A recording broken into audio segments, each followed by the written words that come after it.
Hello everyone. If you like what I'm doing here, please consider subscribing, liking, and commenting. It would really help the channel out quite a bit. Thank you very much.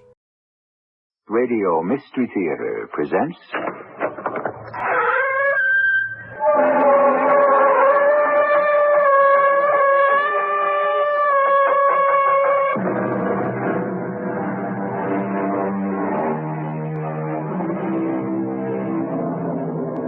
Come in.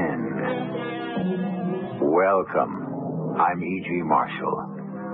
Have you ever had the urge to peer through the windows of a strange house to see what transpires within?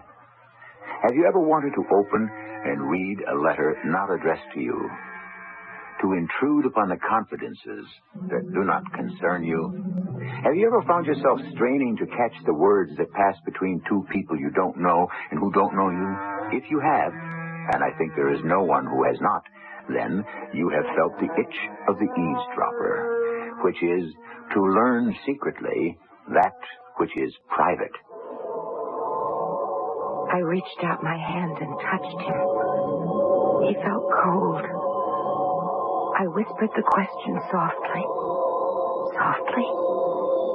Then, without hesitation, I clapped my hands over my ears. I swung around, away from him. I looked straight ahead, and I rushed out.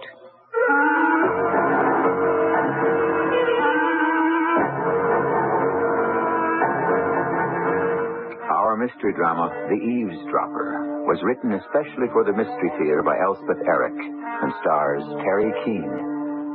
It is sponsored in part by True Value Hardware Stores. I'll be back shortly with Act One. Hi.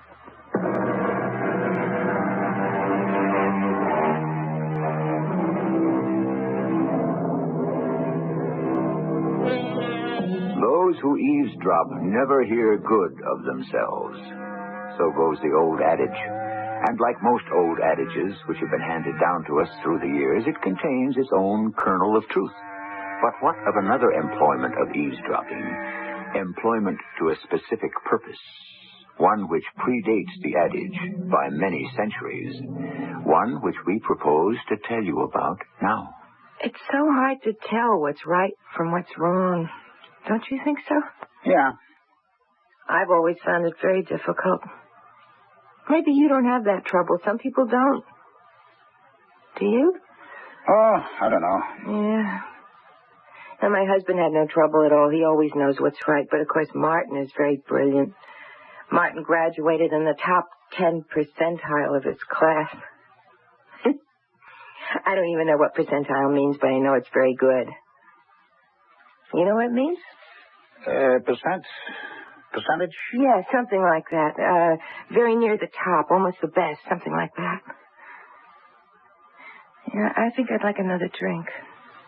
Sure about that? Pretty sure. Yeah, I'm sure. Okay. I'll go get it. What in the world am I doing here? Who is this man I'm talking to? How did I get here? What have I done? Okay. There you are. Oh, thank you very much. Hey, listen, am I bothering you? No, not at all. Because if I am, just say so. There's nobody else in the bar. It's still early. I don't know if it's right, a woman sitting at the bar all by herself. You think it's all right? Oh, they do it all the time these days. In other bars, too? All over. I only come to this bar, never any others, just this one. That's so? Yeah, because the name of this one is the Hermes. You like the name, huh? Well, it's not that I like it so much. Listen, may I tell you something? It's kind of personal, but do you mind? What have I got better to do? The reason I started coming here to the Hermes Bar and Grill is because of something my husband Martin said one night around dinner time. He was sitting in his big chair, and I was sitting at the table. I just took a peek at the roast. It's almost done. Martin? Huh? The roast is almost done, I think. Huh. I cooked it a new way. Leg of lamb, southern style, it's called. Fascinating. Wow. I don't know if it's fascinating exactly, but it's interesting. You roast it just like a regular leg of lamb, but then half an hour before it's done, you start basting it. Fascinating. With this sauce. It has lemon and vinegar and ketchup in it. Absolutely fascinating. You mean the ketchup part? Is that what you mean? I thought it was peculiar myself. Myrtle. Don't you think? Oh. Yes, Martin. What is it? I am reading. Oh. Yes. Well, I'm sorry. If I have told you once, I've told you 500, 1,000 times, don't bother me when I'm reading. I didn't realize that you When you see me in this chair, under this lamp, with the light turned on and shining on a book which I am holding in my lap, when I am wearing my reading glasses... Sorry. I'm sorry. Don't you think you might deduce from all this circumstantial evidence that I am reading? I should have, yes. I should have. Well, now go baste your roast or whatever it is you're doing out there. So, how did the roast turn out? Oh, good. Very good. In fact, marvelous. You wouldn't think so, would you? But it was very good. I kid you not. I think I'd like another drink, if you don't mind. Well, no. I think I'm starting to feel better. Don't get to feeling too good now. Nice man. Very nice man. I like him. I really like him. I mean, I can talk to him. He listens. I mean, he really listens. And what's more, he hears me. I think he really hears me. I like him a lot. Here's your drink. What's your name? Me? My name's Myrtle Chapman. What's yours? Charlie. Charles. Everybody calls me Charlie. Even my wife. Everybody named Charles gets to be called Charlie sooner or later. It's in the cards. You married? 4 kids. 4? Yeah. Take it easy with that drink. You don't mind a little advice? Yeah, well, I want to finish what I was telling you. About the leg of lamb. Southern style. But it wasn't about that. It was about my husband, about my interrupting him when he was reading. Now, that was so dumb of me. I knew I wasn't supposed to do that. He told me over and over, but it seemed like when he was home, he was always reading. Always. Sometimes I'd take the Reader's Digest, I'd read that, but... Anyway, when the leg of lamb was almost done... Fascinating. Martin, coffee, tea, or milk? Martin? Do you want coffee, tea, or milk with your dinner, and do you want it with it, or do you want it later? Do I want coffee, tea, or milk? And do I want it with or later? I need to know. I don't want any of them now, since I am reading this book. I meant that What I shall want later will depend upon how I feel later. Do you think you could wait until later to find out if I want coffee, tea, or milk? Is it a good book? Fascinating. Oh, what's it about? Greece. Greece? Ancient Greece. Oh, you mean the country, Greece. The Greek civilization. Uh-huh. Its history, its mythology, its customs, its beliefs, everything. Well, maybe I ought to read it sometime. What is it that's fascinating? Well, for instance, the Oracle of Hermes. Hermes? An Olympian god, son of Zeus. Like the bar. What? Down the block, the Hermes Bar and Grill. I've never been inside of it, but it looks like a nice place. This is not about the Hermes Bar and Grill. It is about the Oracle of Hermes in Greece. There was a shrine there to the god Hermes, and when someone was depressed or in doubt, he would go to the shrine where there was a statue of Hermes. Is that so? Hey. Well, I don't know if the Hermes Bar... Are you interested in what I'm trying to tell you, or are you completely immersed in the Hermes Bar and Grill? Well, both. I don't know. I just thought... Where are you going? I'm going to make a phone call. But dinner's almost ready. Hold dinner. How long? till I'm off the phone. Could I have another drink, Charlie? I think you've had enough, Mrs. Chapman. You called me Myrtle. You're not used to drinking, Myrtle. I knew that the first time you came in here. Yeah, but I'm getting used to it. Well, that's my point. And I like it. But that's just it. I don't like the taste of it, but I like what it does for me. That's what they all say. One more, please? Just one. And that's all. It was wrong. Well, maybe not wrong exactly, but it was sneaky. Not nice at all. I was ashamed of it. I told myself I shouldn't be doing it, but I did it anyway. And I'm glad I did it. Because here I am in this nice bar and grill with this nice man, this Charlie. You really never know how things are going to turn out. Now, that's the last drink you're going to get out of me. Oh, thank you, Charlie. You're such a nice man. I don't know if I am or not. I'll bet your children are crazy about you. They're good kids. Oh, I was telling about how Martin went into the bedroom where the phone was. Oh, yeah. Well, now, I couldn't imagine who he'd be calling up at that hour with dinner practically on the table. Now, I never, since the day we got married, I never interfered with Martin in any way, shape, manner, or form. What he did was his business. It was my business to be his wife. Take care of his home, see he had clean clothes, sometimes, take care of... How many children did you say you have? 4. Yeah. What are their names? No, never mind. I was wanting to tell you the terrible, sneaky thing I did. Now, I hope you won't think that it's awful. Oh, I doubt if I will. I eavesdropped. You what? I eavesdropped. See, I listened in on his conversation. I listened to what he was saying on the telephone. Do you think that's awful? What was he saying? Well, I only heard part of it, but it was... Well, like he said, it was fascinating. Fascinating, Karen. Absolutely fascinating. You've read the satires of Juvenal, of course. Yes, I'm sure you had.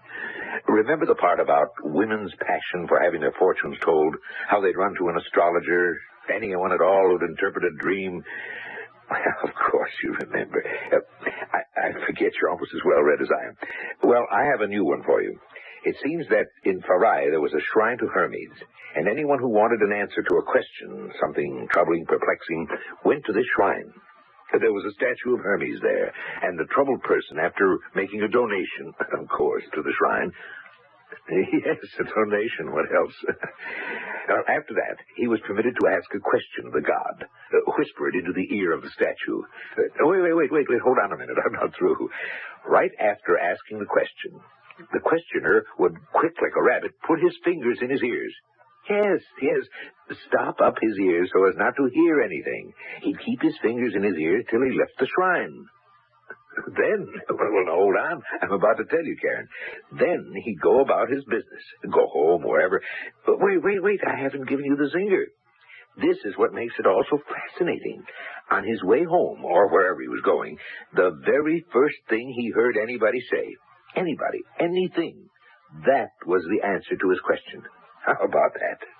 I had to tell it to somebody, Karen. I knew you'd love it. What inventiveness, what imagination. Well, thanks for listening to me. I have to hang up anyway. Dinner on the table and all that. So long, Karen. See you tomorrow. That's what I heard him say. Now, maybe I haven't got it all quite right, but that was the sense of it. And the part about the god Hermes and how to ask the question, then put your hands over your ears tight, and leave the bar, I mean the shrine.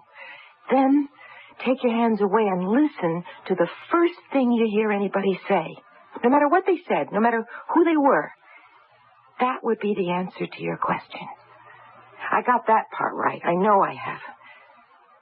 So, you see, Charlie, that's why I started coming here. It is?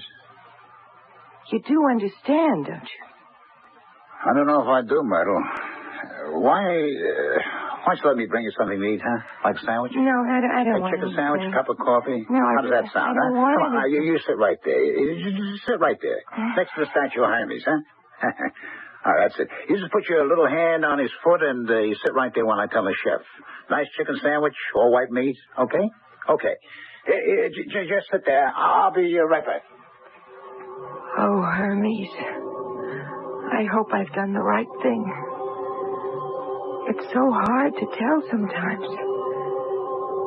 Have I done the right thing this time?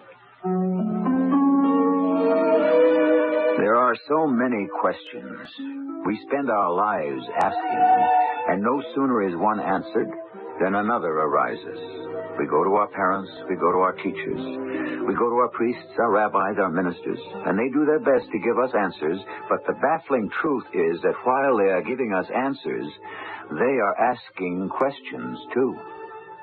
I'll be back shortly.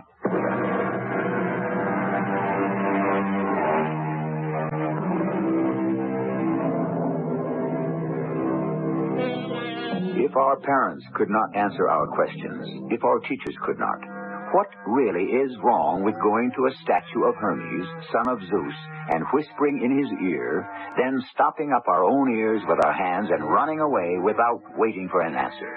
Then, taking our hands from our ears, listening to the first overheard sentence uttered by anyone at all, and taking that for our answer. Makes as much sense to me as anything else. Ah, here's your sandwich and your coffee. I don't know if you take cream or sugar, but I brought you both. Oh, thank you, Charlie. You're very nice. Now, you be nice to me and eat it, okay? Hey, place is starting to fill up, huh? Oh, yes, won't really get busy for a while yet. Hey, you trying to get rid of me? Oh, no. Because I'm going to stand right here to eat that sandwich. That lady that sits at the table by the window, the table for two. Does she come in every day? No, not every day. Some days. She got a friend she meets here sometimes. Yeah, she was meeting somebody the first time I came in here, she told me. Eat your sandwich, will you? You see, after I heard Martin tell this Karen person over the phone about the shrine of Hermes, I thought to myself, why shouldn't it work here? What's so special about Greece? Don't you agree? At least drink the coffee. So I came here. Well, when I walked in, the place was almost full. There was room at the bar, but there wasn't a single solitary table that didn't have people sitting at it. I didn't know what to do because I'd never been in this kind of a place before. I mean, no offense intended, Charlie. None taken, Myrtle. But I saw this woman sitting by herself at that table for two. And I walked over to her. Excuse me? Yes. I see you're sitting by yourself. Yes, but, Would you mind if I'm expecting a friend. Oh. But she's a little late. Or I'm a little early. If you want to sit down till she gets here. Oh, thank you. I'm not used to bars. I hardly ever... Well, thank you. My friend's shopping for furniture. She just got married. Oh, really? I'm married. I imagine she's staying in the stores till they all close. Oh, so hard picking out furniture. And my husband picked out ours. Really? You let him do that? Well, he's got wonderful taste, and I have trouble, making up my mind about things. I never know what's right. He always knows. Oh, I see my friend. She just turned the corner, and she's coming down the street. Look, I don't like to drive you away, Oh, but... no, that's all right. Oh, why don't you sit at the bar? Could I do that? Why not? This is a very nice place. Nobody's going to think you're here to pick up a man. There's a stool empty down at the end, right next to the bronze statue. Take that, why don't you? Is that a statue of Hermes? The Greek god Hermes? As a matter of fact, it is. Hermes, son of Zeus? They named the place after him. You're not eating. I will, if you give me another drink. Not till you finish the sandwich. I wanted to finish telling you about that day I first came in here when I met that lady. She was the one that showed me the statue of Hermes, this one here. I don't know if you remember that day, Charlie. There I was sitting here, right here next to Hermes, and pretty soon I would ask him the question that was perplexing me. I remember you came over to me and asked me what I wanted to drink. That's what bartenders do, as a rule. Well, I didn't know what to order because I didn't know about things like that. And then you said, you remember what you said? You said, have a cream de menthe frap. And I said, all right. And you went off and you made it. Oh, I remember that. Yeah, I remember because when I came back, you weren't here. After I went to all that trouble. No, because while you were making the creme de menthe frap, do you know what I was doing, Charlie? Do you? What were you doing? I was standing up right here, like I am now, you see? You see how I can just reach Hermes' ear? Yeah. Well, I put my lips close to his ear, and I whispered into it. I whispered the question. Then I put my hands over my ears, and I ran out. But just as I got to the door, I took my hands away, and I heard that woman, I heard her say, just as plain, I can hear it now. She said, if you don't like it, send it back. Just like that. If you don't like it, send it back. And that was the answer to my question. You see? Myrtle, what was the question? Oh, the question was, does my husband love me? Hey, Charlie, I've eaten all the coleslaw. Now, could I have another drink? Yeah, I think I'll have one myself. Finish that sandwich. I'll try. So you whispered the question into the ear of Hermes here, his statue. Mm-hmm. He asked him, does my husband love me? Mm-hmm. Then you stopped up your ears and you hightailed it out of here, huh? Mm-hmm. But just as you got to the door, you heard the lady at the table by the window say, if you don't like it, send it back. Is that right? Mm-hmm. And that was supposed to be your answer, right? That was my answer, Charlie. Run that past me again, huh, Myrtle? I don't get it. Charlie, the gods don't answer people just yes or no. They don't make it that easy. But the answer is there. You just have to find it. Well, did you find it, the answer? Not right away. The gods don't want you to find it right away. They want you to think about it. So after I left here, I went for a long walk to think. How could, if you don't like it, send it back? How could that be an answer to, does my husband love me? Yeah, how could it? Now, the first thing I thought was, this is silly.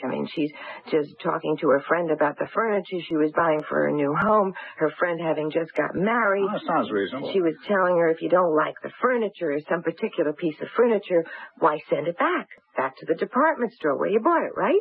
Right. Then I thought, it popped into my mind what my mother told me. Your mother? When I was a little girl, I said to my mother, Mother, where did I come from? How did I get here? You know how little girls ask these questions. Boys, too. Well, my mother got all red in the face and flustered, and she said, why, Myrtle, your father and I bought you at the department store. Well, of course, I know better now. I hope so. And I would never tell my little girl anything like that. If I had a little girl. I hope not. But that's what I was thinking when I was taking my walk. And I was remembering what happened a little while after I got married to Martin. What happened? I got pregnant. You're what? Pregnant. I'm pregnant. You're not. I'm going to have a baby, Martin. Oh, no, you're not. It's out of the question. But I am. What's wrong with that? We're married and I love you. You love me. We're going to have a baby. What's wrong with that? Everything conceivable is wrong with that. I don't see what can be wrong about having a baby. I have my work. I have my studies. I can't have a child in the house. Why not? Interfering with everything, disrupting everything, messing up everything. It's out of the question. Absolutely out of the question. Why didn't you consult me about this before you went ahead and got yourself pregnant? I didn't get myself, Martin. Yes, you did. Deliberately. Well, get rid of it. Get rid of it? How can I get rid of it? It's here. Right here. Not yet. There's still time. You get rid of it. No, Martin, I couldn't do that. I couldn't possibly do that. All right, I'll arrange for it. There's someone I can call. I'll do it tomorrow. Someone you can call? A friend of mine. You sound like you were going to call up a department store or something. A good friend of mine. And have them come and pick up something you decided you didn't want, just like that. I don't want it. Take it back. But this is a baby, Martin. It's not a table or a chair. It's a baby. Well, after I'd walked around for a while, thinking about the answer, thinking about the question, really, thinking about both of them, I did the shopping for dinner, and then I went home. Martin was sitting in his big chair under the reading lamp. I was very quiet. I walked on my tiptoes to the kitchen. I peeled the potatoes and shelled the peas very quietly. I put salt and pepper on the chops. This was all very soothing, you know what I mean? I mean, fixing food, getting it ready. It's very good for my nerves. Always has been. So after everything was prepared for cooking, I went into the living room where Martin was. Martin? Huh? I want to have a baby now, Martin. What's that? We've been married 8 years, and I think it's time to have Out of the question. I don't think it's out of the question at all. Well, it is. Just because you say so? Yes. Just because I say so. Please don't start reading your book again. The subject is closed. Just because you say it is. Yes. I see. Good. Martin? Oh, for heaven's sake, what? I'm going to. Going to what? Have a baby. And I'm not going to send this one back like the last time. Are you trying to tell me you're pregnant? Right now? Not yet, but I'm planning to get pregnant, and this time... You'll do no such thing. Oh, yes, I will. I'm a woman, I'm your wife, and we can afford it, and I'm going to get pregnant and have it. You can have your work and your books, and I'll have my baby. No, you won't. Yes, I will. I've made up my mind. You won't. You won't because I won't give you the chance to. Do you understand? I won't come near you. I won't touch you. I won't have anything to do with you if that's what it takes to keep you from having a child. Do you understand that? Well, do you? I'm going to start dinner. What did you do? I went out to the kitchen and started dinner. You didn't say anything? That's when I began coming in here regularly. I thought Hermes could help me, and in a way, he did. He gave me the answer, in a way. I asked him if my husband loved me, and I found out he didn't. Son of a gun. But that just left me with another question. What was that? Do I love my husband?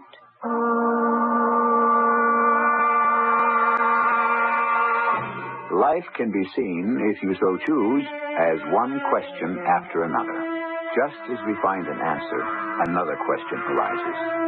Or, and this is enough to take the heart out of anyone, the answer we find turns out to be inadequate. The solution we arrive at, no solution at all. I really think it remarkable that we make our way through life. The best that can be said for us is that we keep trying. I'll be back shortly with Act 3.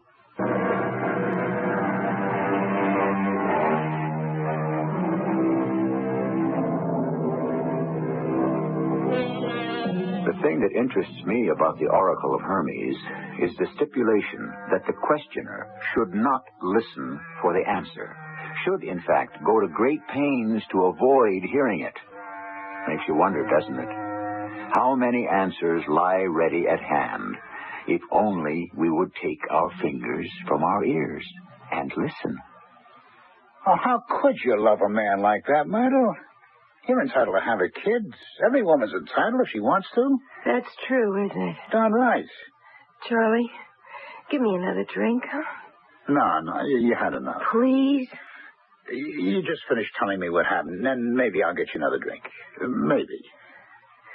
Well, as soon as I knew what the question was, I thought right away, I know what I'll do. I'll come here to the Hermes Bar and Grill and ask the statue the way I had before. And I started out the door to come here, but then I heard Martin on the telephone in the bedroom, and I eavesdropped the way I had before. And I heard him, and he was talking to her. To who? To Karen, the same woman he'd called the other time, to tell her about the Oracle of Hermes. Because I was too stupid to understand. Oh, come on. You're not stupid. Wait. He was telling Miss Karen how he had to see her that night, the next day, as soon as possible. Well, I was so hurt. Oh, sure. I was jealous, is what I mean. I was really jealous. But then I thought, if I'm jealous, I must love him. I mean, why would I be jealous if I didn't love him? But I couldn't be sure. Oh, Charlie, can't I have another drink now? No. Finish what you're telling me, huh? So it was very important that I come here and ask Hermes. And I did. I just left the dinner stuff in the kitchen and I came over here. I remember that same woman was sitting at that table by the window. Oh, she's there now. Yeah, came in a minute ago. Yeah. Guess she's waiting for a friend. I guess so. Go on with what you were saying, huh? I remember she spoke to me when I came in. Hello there. Oh, hello. You want to sit down for a minute? Oh, no, I have to sit at the bar. I have to sit at the end of the bar. Have to? I have to sit on the stool at the end of the bar next to the statue of Hermes. Really? Is it so important where you sit? Well, I have to ask Hermes a question. You mean that? It's something that's troubling me. And you think Hermes will give you the answer? Not right away. Well, when? Well, that's hard to say. You see, after I've asked the question, I won't listen for the answer. Why ever not? Well, that's the whole point. I don't listen for the answer. I put my hands over my ears and I leave. And then the first thing I hear after I've left, that's my answer. That's very interesting. Yeah. Well, I'd better get on over to the bar before somebody takes the stool next to the statue. And that's what you did, huh? Yeah. I came over here and I sat on this very stool right here. Oh, well, I don't suppose you remember. Oh, I can't say that I do. Well, I sat here. I think I ordered a drink, but I don't really remember. Anyway, I stood up tall and I put my lips next to the ear of Hermes and I said, "Do I love my husband, Hermes?" And I stuck my fingers in my ears and I ran for the door. And just before the door closed behind me, I heard, "Don't be stupid. If you hate it, get rid of it." Don't be stupid. If you hate it, get rid of it. That's what I heard. That was the answer. Some answer. Well, that's how I felt at first, but I just let it sort of sink into my mind. I was positive that sooner or later I would know the real, true answer. Well, did you? Oh, yes. Yes, I did. It wasn't quite what I expected. What was it? Well, see, first I have to tell you what happened before the answer came to me. I was just fussing around the kitchen, getting dinner, making something fancy because, well, cooking is good for my nerves. I told you that. Yeah, go on. And Martin came into the kitchen. What are you cooking? What? Oh, I thought you were reading. I was. I didn't want to disturb you. Was I making too much noise? What is that you're cooking? Chicken moringo. Oh, new, huh? New recipe. Oh, what's in it? Are you really interested? Sure, why not? Well, you see here, I've already fried the chicken. It's in the oven now to keep it warm. Yeah? You really want to know? Sure I do. Okay. Now, in this pan where I fried the chicken, I'm making a sauce, see? There are 2 tablespoons of flour, 2 of butter, and a cup of soup stock. Next, I'm going to add some sliced mushrooms, some tomatoes all cut up, some sliced green olives, and a little white wine. And then I let the whole thing simmer for, maybe 10 minutes. Swell. Great. Then I'll take the chicken out of the oven and put it on a big platter, this one, you see? Yeah? And then I'll pour everything in the pan over the chicken. I mean, that's why it has to be a big platter, you see? Yeah. And then I put chow mein noodles in the center of the big platter. And I sprinkle some cooked peas over the whole thing and a whole lot of browned almonds. And, Martin, I was telling you... Where did you go? I was telling you how I... Martin? He'd split, huh? Walked right out on me, smack in the middle of me telling him about chicken moringo. When I'd gone to all that trouble, he just walked out. Didn't say anything, just walked out of the kitchen and went back to the living room and picked up his book and started reading. What did you do? Why, I finished the chicken moringo. The mushrooms and olives and the tomatoes and chow mein noodles and the peas and the almonds. I must say that platter looked something gorgeous when I got through with it. Oh, I'll bet. I was very proud of it. Oh, sure you were. I mean, all that trouble I went to. Sure? So I thought to myself, I'll show it to Martin.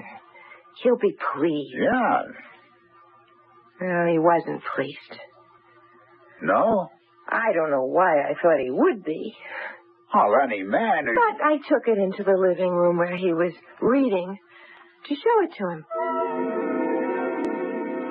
Martin? Martin? Huh? Here's the chicken moringo. You want to look at it? Don't interrupt me when I'm reading. I thought you might want to see it. Please, Myrtle. After you came in the kitchen and asked about it, I was so pleased.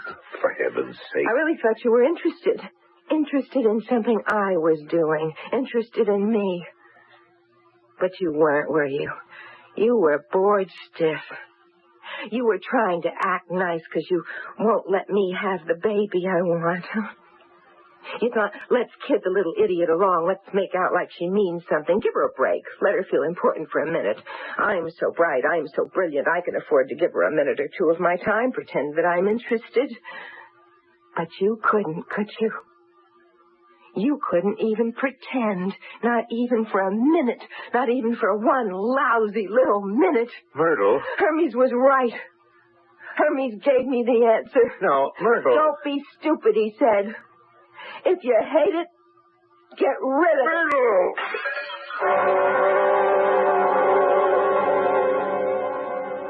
What happened? I killed him, Charlie. Oh, no, you didn't. I brought that great big platter down on his head, and it broke all over him. And he fell down on the floor, and there was blood all over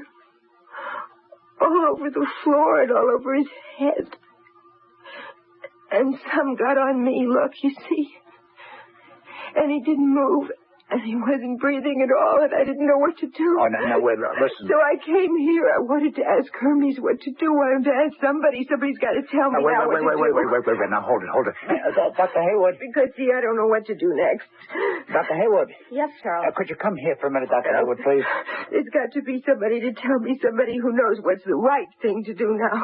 What's the matter, Charlie? This lady here, she's Mrs. Chapman. Mrs. Myrtle Chapman.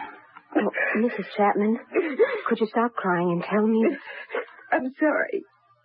I'm so ashamed. I didn't mean for you to... You said she killed her husband. Mrs. Chapman, Myrtle. I killed him, and I don't know what to do. Bring another drink, Charlie. She's had a lot. Bring her another one. Okay. You're the doctor. I guess somebody ought to call the police. Not right away. He's dead. I killed him. I don't think so. I hit him over the head with a big platter, and he fell down, and there was blood all But you over. didn't kill him. I did. No. Yes, I remember. I wanted to kill him. I was standing there with the platter in my hands, and I wanted to kill him. But you didn't. You cut him up quite a lot, but I meant to kill him. That's a long ways from killing him. Here's the drink, Doctor. Fine. Now, drink this, Myrtle. Then I'm going to take you home. And when you get there, you'll see your husband's very much alive. How can you be so sure? I just am. Now drink up. Who are you? I'm Dr. Haywood. You're a doctor. I'm a therapist. As a matter of fact, I'm your husband's therapist. But I didn't even know Martin had a therapist. Oh, yes. He's been coming to me for quite a while now. Actually, he called me on the phone right after you walked out and came here. I told him to go to the nearest emergency station and get his head sewn up. He may be back home by now. Finish your drink. I had enough. Then let's take you home. Okay. What did you say your name was? Dr. Haywood. Karen Haywood. Did you say Karen? Yes. Come on. Let's get you home.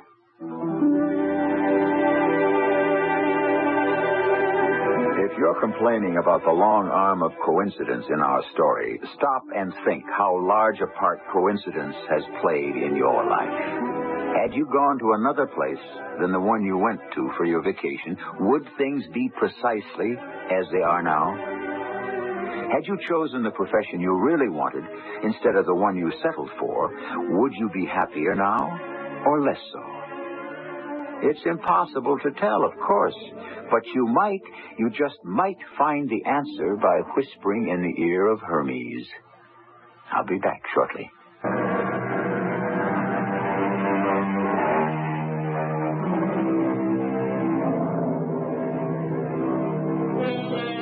I hope you haven't found the Oracle of Hermes a foolish, frivolous thing, because it is not. It is very profound. What it says to us is that we do not need answers to our questions from the gods or anyone we think to be superior. That starting any place at all, we need only follow our own thoughts to arrive at the answer to our question. But the question must be serious, and we must have a serious reason for asking. Our cast included Teri Keane, Charles Irving, Ralph Bell, and Morleen Rouse. The entire production was under the direction of Hyman Brown.